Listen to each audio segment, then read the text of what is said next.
जय भीम, नमो बुद्धाय. भीमस्मृती यात्राच्या निमित्ताने सर्व भीम सैनिकांना आम्ही सर्वप्रथम मी त्यांना शुभेच्छा देतो. आणि बाबासाहेब आंबेडकर 1936 साली या परिसरात आलेलो असताना आम्ही या ठिकाणी प्राचार्य जे खैरनार दिवंगत त्यांच्या प्रेरणेने आणि त्यांच्या संकल्पने येथे यूपी, बिहार, गुजरात, महाराष्ट्र राज्य या ठिकाणून लोक येतात. तसेच महाराष्ट्र राज्यातील तमाम प्रत्येक जिल्ह्यातील भीमसैनिक या ठिकाणी अभिवादन करण्यासाठी जातात. म्हणून त्यांचं स्वागत आम्ही आमच्या पद्धतीने केलं. आणि आमचे राष्ट्रीय अध्यक्ष नारायण बागडे साहेब, आंबेडकरी विचार मोर्चा यांचे संस्थापक नारायण बागडे साहेब आणि पश्चिम महाराष्ट्राचे अध्यक्ष चौरे साहेब, तसेच तालुका अध्यक्ष आमचे रामकृष्ण शिंदे, शहर अध्यक्ष आमचे अण्णासाहेब शिरसाट आणि आमचे ज्येष्ठ नेते गवळी साहेब, आम्ही सर्व कार्यकर्ते या ठिकाणी उपस्थित झालोय. आणि आज भीम सैनिकांचा मेळावा अत्यंत उत्साहात साजरा झाला. त्याच पद्धतीने एक सांगायचं असं प्रश्न झाला, हा जो रस्ता आहे हा कच्चा रस्ता बनवलेला आहे. या रस्त्याला डांबरीकरण व्हायला पाहिजे.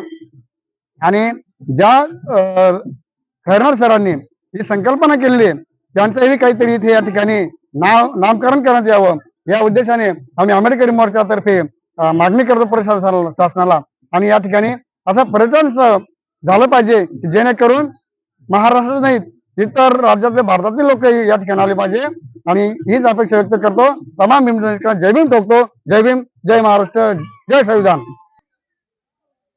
तथागत महाकरुणी भगवान गौतम बुद्ध, विश्वरत्न डॉक्टर बाबासाहेब आंबेडकर यांच्या पवित्र विचारांना त्रिवार वंदन करून आज या ठिकाणी आंबेडकरी विचार मोर्चा या मोर्चाचे संस्थापक राष्ट्रीय अध्यक्ष सन्माननीय नारायणजी बागडे साहेब यांच्या नेतृत्वाखाली आज या ठिकाणी धुळे जिल्ह्यामध्ये असणार विश्वरत्न डॉक्टर बाबासाहेब आंबेडकरांच्या पदस्पर्शाने चाललेली भूमी आहे, लांडूरचा असणारा हा बंगला, या बंगल्याच्या अभिवादन करण्यासाठी खऱ्या अर्थानं सर्व महाराष्ट्रातून या ठिकाणी भीमसैनिक येत असतात. आणि इथं येऊन असणाऱ्या बंगल्याला नतमस्तक होतात. कारण की डॉक्टर बाबासाहेब आंबेडकरांनी 31 जुलैला या ठिकाणी खऱ्या अर्थानं या धुळे शहरामध्ये आले. धुळे शहरामध्ये आल्यानंतर या ठिकाणी असणारा इथला लांडूचा जो बंगला आहे या ठिकाणी त्यांचं निवासस्थान झालेलं आहे. आणि अशा या निवासस्थानी पदस्पर्शाने पाहून झालेल्या भूमीमध्ये या ठिकाणी आम्ही आज आलेल्या सर्वांचं मनपूर्वक स्वागत केलं आहे. दिवसभरातून महाराष्ट्रातून अनेक भीमसैनिक या ठिकाणी, एवढा पाऊस चालू होता परंतु पावसाच्या असणाऱ्या याच्यामध्ये पण या ठिकाणी भीमसैनिक इथं आलेला आहे अभिवादन करायचं विश्व डॉक्टर बाबासाहेब आंबेडकरांना.